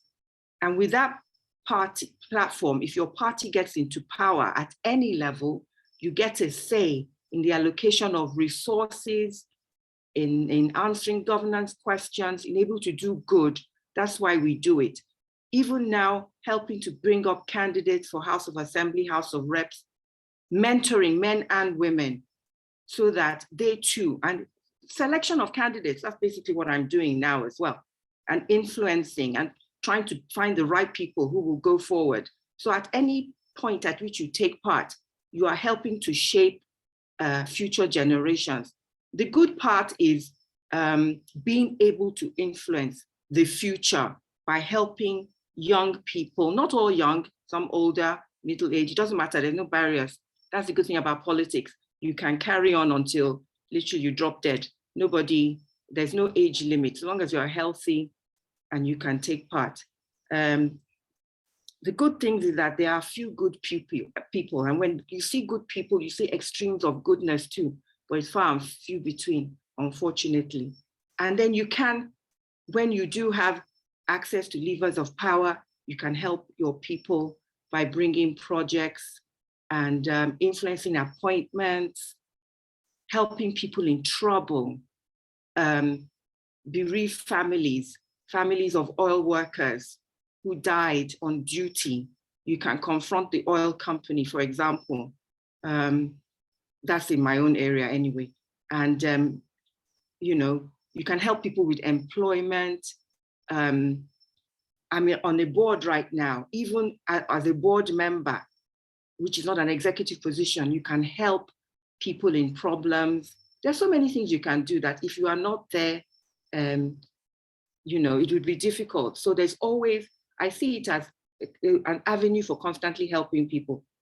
And yes, unfortunately, the perception is that it is dirty, it is brutal, and it's all that. I will not mince my words. You have to be tough. You have to dig deep. You have to have confidence and resilience. So that's all I'll say for now. Thank you. Well, thank you. Thank you so much. And you mentioned that you were bereaved. May your son's soul continue to rest in peace as you continue with your work in the community. I want to acknowledge Madam President is doing a great job in the chat room. Ifweko Okaru, she's been making summaries of all that the speakers are saying. So if you're not following along, you may want to check out the chat room. Thank you, Ifweko, for the summaries of all that they've been saying. I noticed that Igo Tabo has her hand up. So Igo, do you have a comment, a question? You can go ahead and mute yourself and make your remarks. Thank you. Hi, okay, my name is Igo Tabo. I live in London and I'm just completely new to all this. I thought this was a very interesting conversation to have. I'm an ex-QC girl. I graduated in '89, but my particular interest is not really politics. I'm thinking about politics as a game of rugby. So if it was possible to have the people that are really interested in politics guarding the path. I'm interested in sustainable electricity. I'm an architect, and this electricity business drives me nuts. My father died last year. We had to go back to the village. And when I look at things, there doesn't seem to be any difference between when I used to go to the village in the 70s and what it looks like now. And I just don't understand why that should be a problem. So a couple of weeks ago, I went to an energy conference in Ireland, and the Irish people were just literally falling over themselves to help anybody that had any projects regarding sustainable electricity anywhere in the world. So I was thinking, maybe this is something I could look at. And if I was going to look at that, it would be working mainly in Delta State Amurobo, Delta State Warri, Ugali, Ishekiri, those sort of areas, and trying to see if it's possible to build a small prototype of what can happen. I don't know what's going to happen, but I would need politicians to block the path for me so that I can do the things that I need to do. I'm not necessarily looking for fame or money. I have one child. I don't need to marry 3 wives. I don't need to go abroad for treatment. I'm already a British citizen. So it's like, I was just wondering if that option is available, where the female politicians that are really interested can create a path for those that are not really interested, but can come up with projects that move Nigeria forward, so that those can run along with the ball while the female politicians are blocking any sort of, I don't know if you understand what I'm trying to say. So I'm particularly interested in speaking to Honorable Temi Harriman and all the other speakers that are here to see what is possible, because I don't know. All I know is that I'm interested in electricity and sustainable electricity in Delta. I know that if I have the support, I can do it. I have the help that I need from abroad, but I don't have the support and the help that I need in Nigeria, in Delta State. And how is that possible? So that's why I'm here. So I don't know if what I'm saying makes any sense. Absolutely. Well, great. Thank you, and for your comment. And I commend you for your patriotism and your interest in working in a non-political or non-partisan political way to see how you can help, starting in your community, but eventually, hopefully, nationwide. And I'm also glad that you mentioned the issue of electricity, because one of the other things, for those who may have joined a bit later on, is early on there was a survey asking for what are some of the main challenges, or what, in your opinion, would you say is the main challenge that Nigeria is facing today? And in addition to crime and security being the top challenge, I think it's obvious to anyone that's following, either living in or following what's going on in Nigeria, that crime and security is certainly number one priority, but the issue of electricity came up. So it's very timely that you mentioned that electricity, the economy, poverty, and all of those issues came up. So I was hoping to get to that before we close, because I think I'm looking at the time, and yes, we are coming around the corner. So yes, and as you mentioned, I too was thinking, oh, this is a great opportunity for you to perhaps link up with Honorable Temi Harriman, especially seeing that it so happened that she too is from Warri and from Delta State. You may want to continue with this offline in some way. But I thank you for those comments, and hopefully, Honorable Temi, I'll give you a few seconds or just a minute or two to respond. But I would also like to ask the other participants as we go along that why is it so challenging for Nigeria's politics to be issue-based? Why are we talking about regions and religion and, you know, some other factors rather than ideology and issues? That's the other question that I think your comment kind of reminded me to ask. So before we go into that, Honorable Temi, do you want to respond to what Igo Tabo has said? And then we'll open up to, I think I see Nafisa on here, who is running for a vice presidential ticket. Why are we still talking in terms of region, religion, and all of those things rather than on issues and ideologies? Honorable Harriman.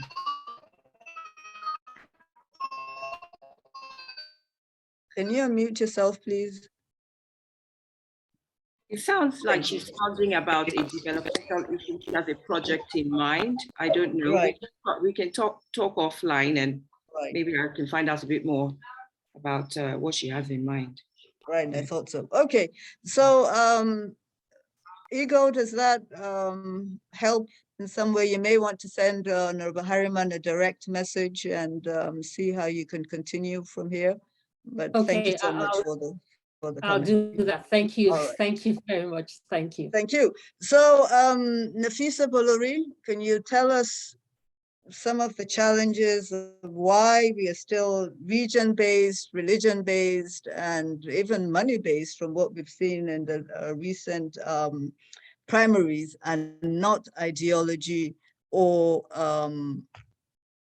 issues as we should be? Nafisa and then Dr. Getso.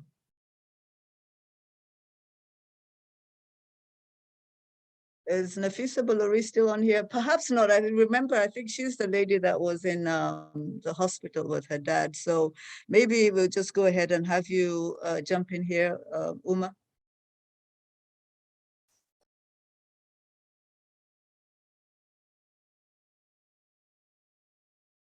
Yes, if you can unmute yourself, please. After 2 years of Zoom, we're still having to ask people to unmute themselves. Yeah, we know we're still not used to it. So let me start with money politics, because that's the greatest challenge we're seeing all over the country. That one I would target to number one, on patriotism. Nigerians, as time goes on, we have lost some, let me say, link. We've lost the trust between the leaders and the electorates. So if you don't trust somebody enough, no matter the promise, no matter what, all you are just after is just to grab what you think you can grab at that moment. And then when we talk of grabbing something, anybody that has a kind of great source of, or is self-sufficient, will not look at what is in another man's hand. That is where poverty came in. So the main thing we're having in Nigeria is the people that are supposed to occupy the political space, the voting system, are not directly engaged, which are the middle class, or let me say the professionals. These guys are supposed to come out, be part of the political system directly, make impact. As the earlier speaker said, it's not about getting the voters card, it's about coming out to vote. So if at all, let me say the class of the people that are supposed to bridge this gap we're having in this country, that's going to stop money politics, that's the professionals, doctors, lawyers, engineers. These guys, if they're out there, they know who to vote for, number one. And they know how to vote, and they know as in how to stand there and protect what they voted for. But I think our political electoral system is like populated with area boys, almajiris, and the rest. So these guys are the ones as in defining our own future. They are the ones that are making the decision, because all you need is a token, the small money you throw at them, and the number of the middle class that are voting are very, very few, and these people will just collect 1,000 naira, 2,000 and whatsoever, and just change the whole destiny. Okay, this is another part. And when you talk of religious and let me say ethnic differences, I was in a place some time ago. I told people this whole thing are artificially created. When we were in primary school, nobody asked us, what's your indigen, where is your indigen, or certification or form or whatsoever. Nobody asks you when you're in a hospital, what's your religion. Nobody, as in we're not identified with those things, religion and ethnicity. But as time goes on, from 1999 to date, our politicians artificially created these differences. We start seeing ourselves from different backgrounds, from different perspectives. I could remember while I was in primary school, every morning, if we're in the assembly, we pray, our Father, keep us forever. We pray the Christian prayers, and we don't see it as a bad thing. We have neighbors, Christians, they come to our house during Salah, we eat together, we go to their houses during Christmas, and we eat together. That's how Nigeria was formed initially. But this whole things now, it's all artificially created. Yesterday, I was having an interview with a media house. That's what I said. Okay, now we think Peter Obi is somebody we can look up to because of his personal reputation, not even because of the party he came from, but because of him as a person. But now if you go to social media as a northern person or as a typical Yoruba person, you're not like to vote for Peter Obi. Why? Because the Igbos are saying this is our man, so this country, all these things that are happening, it's all artificially created. And the only thing that can solve this whole thing is when we identify that we're not so much different from what we think we are. We're the same.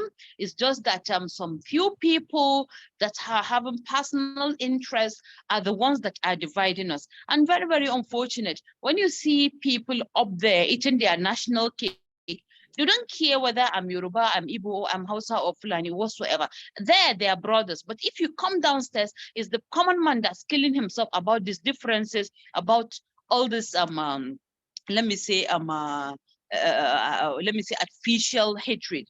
So I know Nigeria, if I have a lot of business partners, I haven't have a kind of adopted sister, Amaka, from Enugu State. She's still my sister, and I still consider her, my children call her auntie. She's still part of my family and should forever be.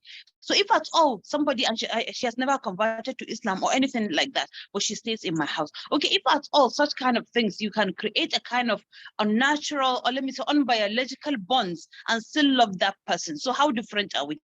We all have business partners from all parts of the country, but we don't ever speak about our differences until we're in the political era, you know? So it's high time we as mothers, especially this a kind of political discussion. I hope that we as mothers, we're all women, that will do something to see how we can curtail this hate, to see how we can neutralize our country, because I used to say it is not banditry that's our problem, it's not poverty that's our problem, it's not illiteracy, it's nothing. All we are suffering from is we just need a kind of mind rehabilitation. We just need to change our thinking. We just need to look at a brighter Nigeria. We need to look back at the Nigeria we used to have and find ways to bring it back. Thank you. Great.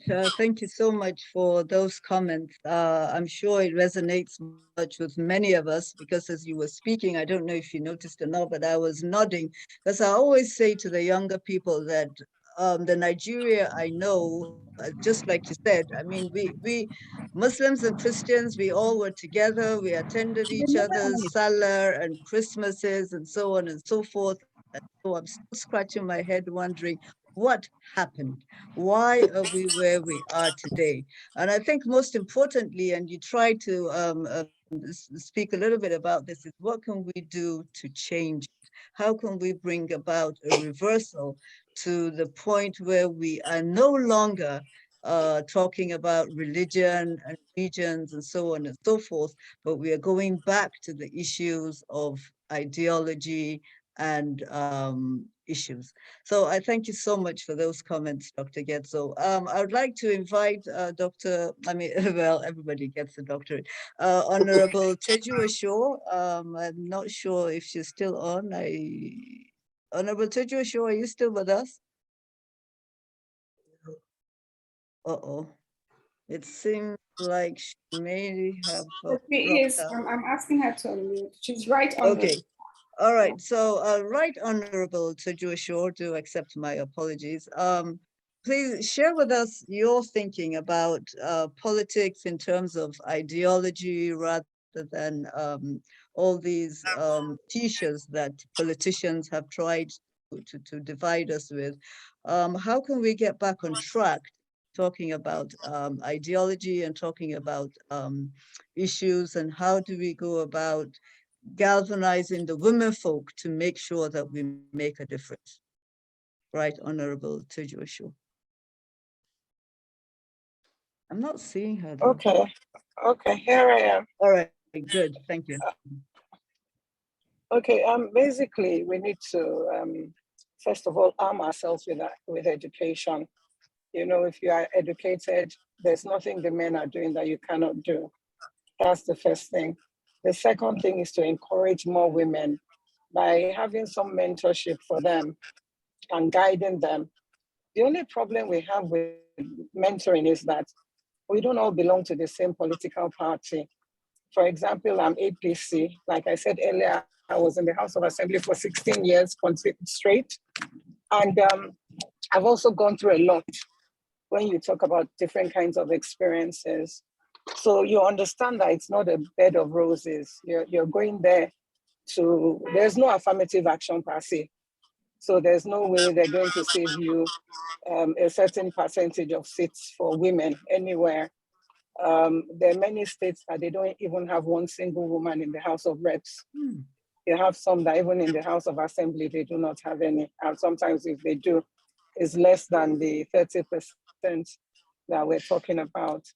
So what we need to do is to identify those women that are strong and can represent us and support them, no matter what party they are in, because if we support them, then they can get more women on board. However, I would say in my own experience, when I was removed as Deputy Speaker, the person that they put there is somebody that I felt was my friend, somebody I felt was close to me. You know, if you are going to remove somebody, sometimes they call it impeachment. You have to have given 7 days notice and wait for the person to reply. But where you're not giving any notice at all, and they remove you, you know, with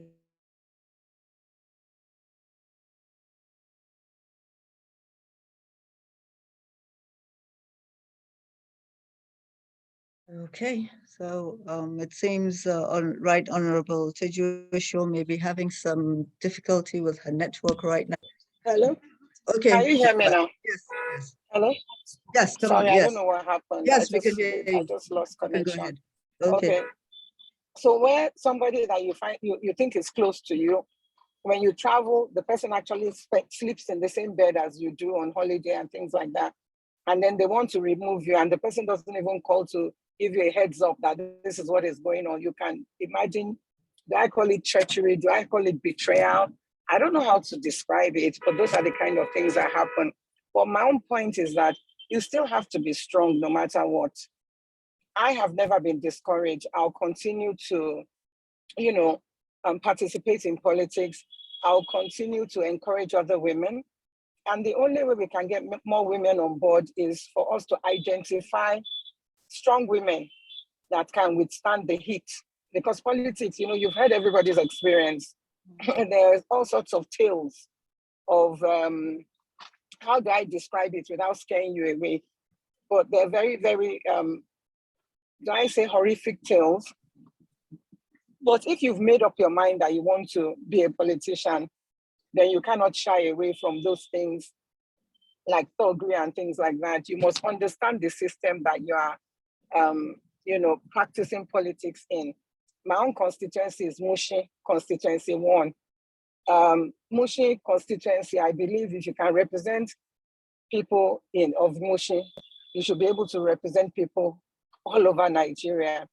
And I think that is what has made it, I won't call it easier, but that is what has still kept me in politics, that first of all, we should be able to identify the people that will make a difference and throw our weight behind them financially and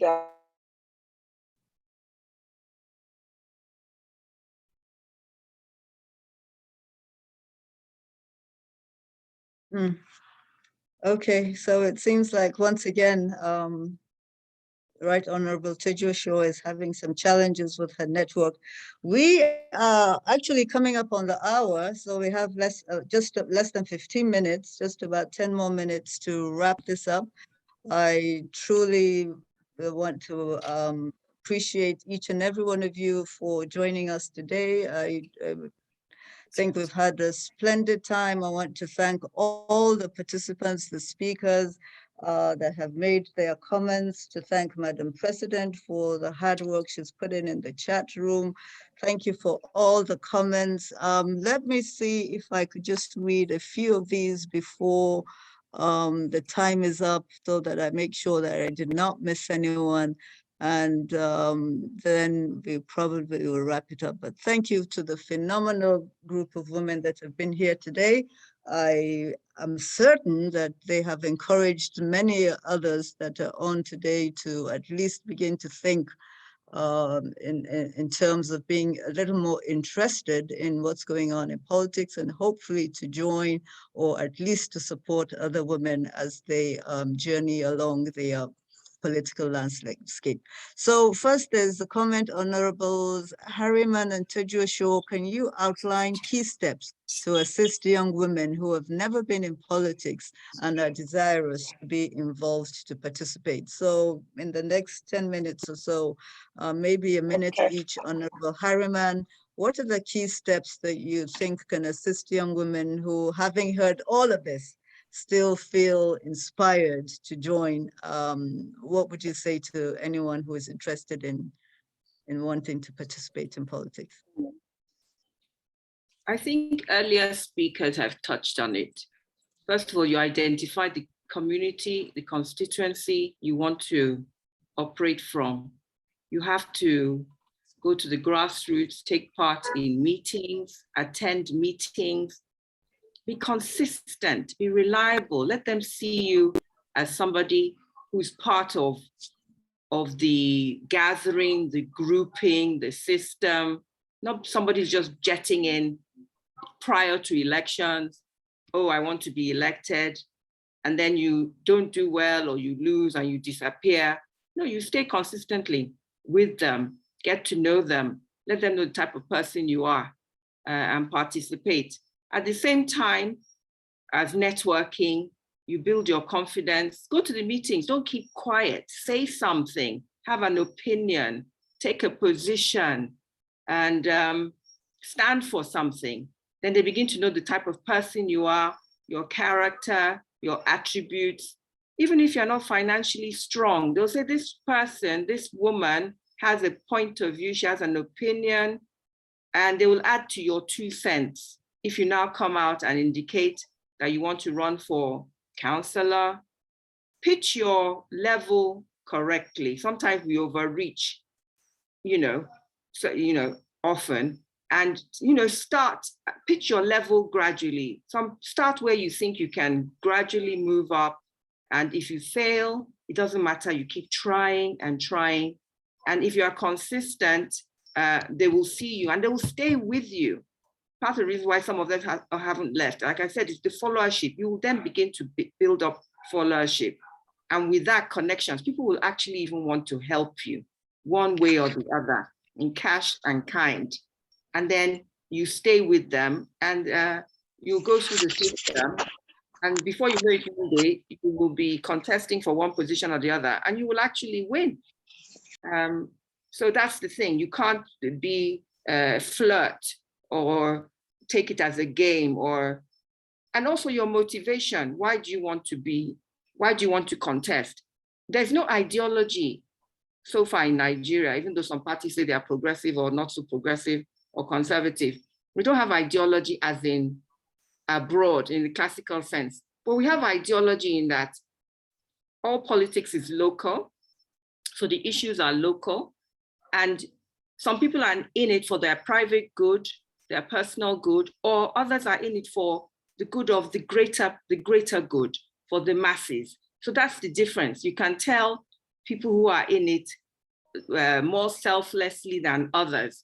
There are no saints in politics, including myself, but you can begin to sift the people and the values and what you stand for. And people realize that you're in only to enrich yourself, or people say, person is going to go there and help more people. So for me, that is ideology as well.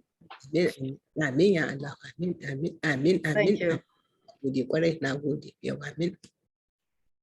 Okay.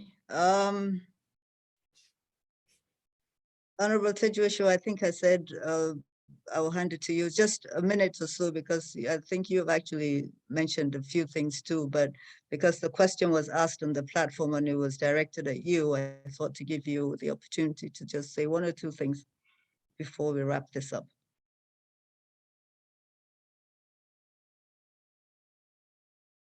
Honorable Tejuosho? Right, Honorable Tejuosho, are you there? Oh, I recall she was having issues with her network. Okay. Okay, I'm here now. Oh, Go ahead. What did you ask? I lost it for a minute. What did you want me to talk about? Okay, there was a question on here about how can we get other women involved, especially the young ones. Yes. Yes, I think the most important thing is for them to identify the party that has the ideals that they believe in. It's not for you to just join a party.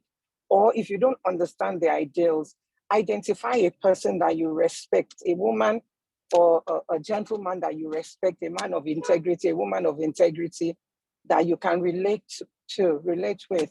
And then, try to attend some meetings and see if that is what you want to do. You see, because politics is not, you don't join politics because somebody wants you to join politics. You join politics because you want to make a difference. And when you want to make a difference, you go through a lot of things. You go through, like I always call it, the good, the bad, and the ugly. You've heard everybody's experience. It's not a bed of roses. So once you identify your party, you have to be consistent. You have to attend meetings regularly. the meetings are not always at night, but when they're at night, you should attend because they make a lot of decisions. For example, there's a leadership meeting in every constituency. Right now, I'm part of leadership. I've been part for quite a bit now. And even in your state, there's leadership meeting. You must be able to identify with who those leaders are and how you want to go about it.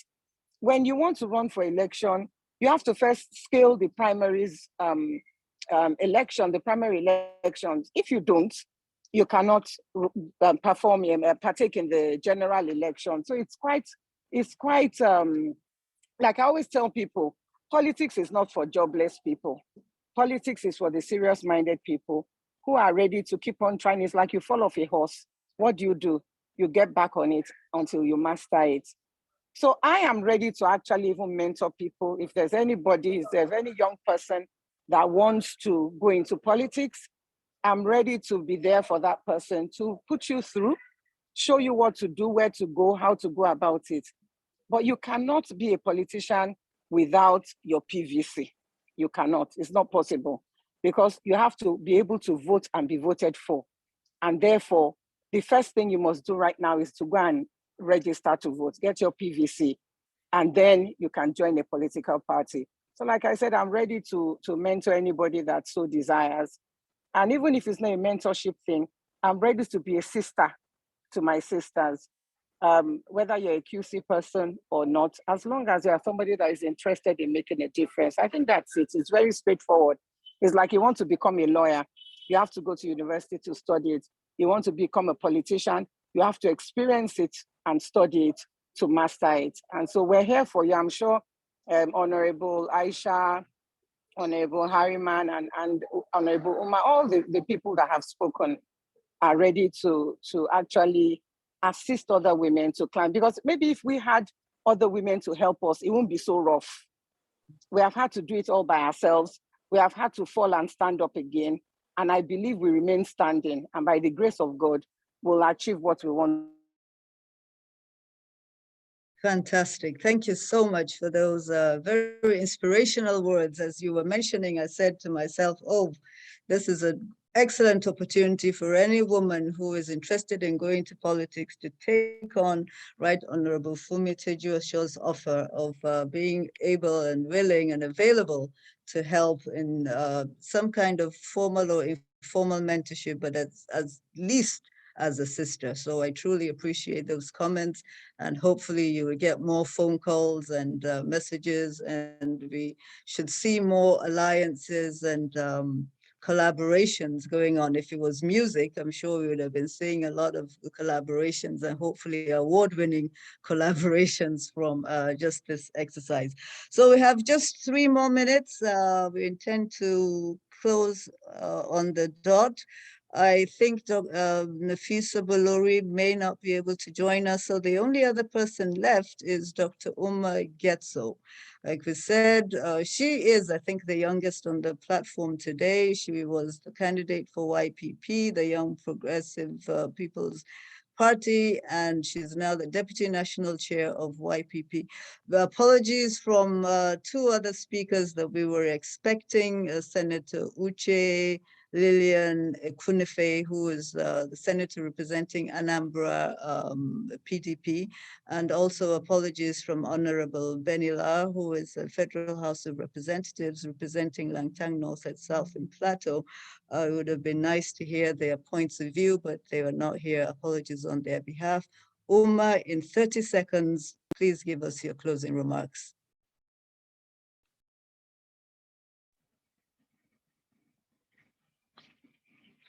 Thank you very much. This is a very, very wonderful session, and it's truly an honor to share a kind of view with the women I met on this platform. And I hope this is going to be an encouragement for younger women that truly want to see themselves in the political game, because it's truly a game which is not about winning or losing. It's all about being part of the game and playing it right. So it's truly an awesome session, and I hope we're going to take away all the points that we gathered here home and to apply it into our day-to-day activities and equip ourselves with it towards 2023, because that's what we have at the corner now. That's the challenge we're all having as Nigerians. See how we can still have one Nigeria and how we can have a kind of good leadership, something better than what we're having today. Thank you all very much. Wish you all the best. Thank you. On that note, ladies, I was going to say and gentlemen, but Queen's College only has ladies. So on that note, ladies, thank you all so very much for this delightful evening. Happy July 4th to our US-based sisters. Tomorrow is July 4th, the Independence Day in the US. Happy July 4th. Enjoy your day. Madam President, thank you for having me as a moderator. Thank you to the phenomenal panelists. Take us home. We're done, Madam President. Thank you. Thank you very much. And thank you everyone for coming. Have a great evening. Okay. Thank you. Thank you. Bye.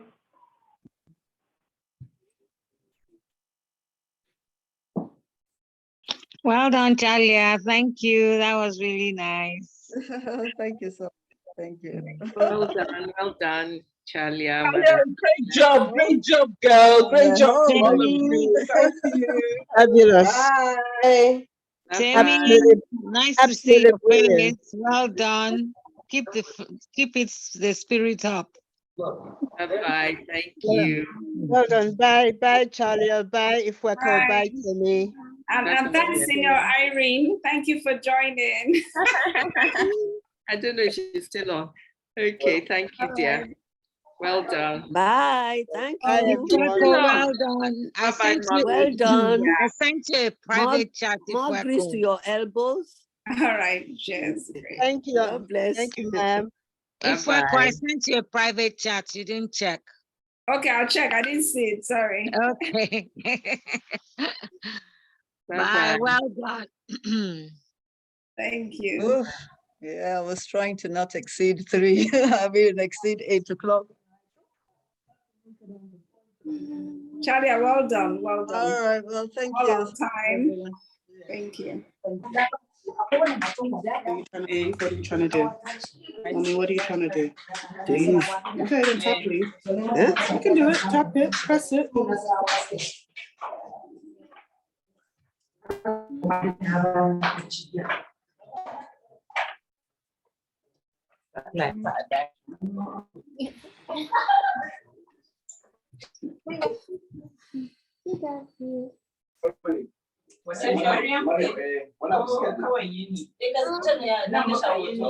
Okay, Ifweko, I think you can close us out now, right? Yes, I will. I mean, I'm just waiting for those to leave. That's one. Yeah, it's unfortunate the other two did not show. Yeah, and the Philippines network was horrible. In the village, we actually signed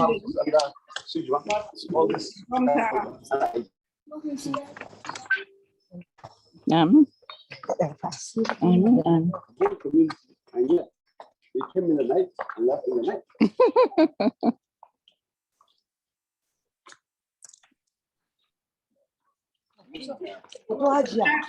Charlie, that's my daughter's. Inshallah, Mama will find that. That's your daughter's what? Contribution to the webinar. Yeah, she should have done this earlier. That's what I'm thinking. I'm like, this I is stopped so her from doing it. She was trying to just skip. Yes, she should have done this. I love this. Okay, much doing You deprived her of commendation and acknowledgement. Thank you so much. What's her name? Netta, she's right here. She's right here. Thank you. See, I don't know why your mom did not allow you to do this. I love technology. I love all these types of things. And, you know, I think it would have been a great opportunity to showcase your talent. Thank you. All right. All right. Good night, everyone. Take care.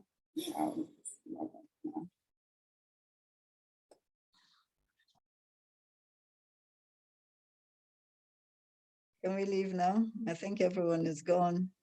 Yes. Leave. Yeah. Okay. All right. Okay.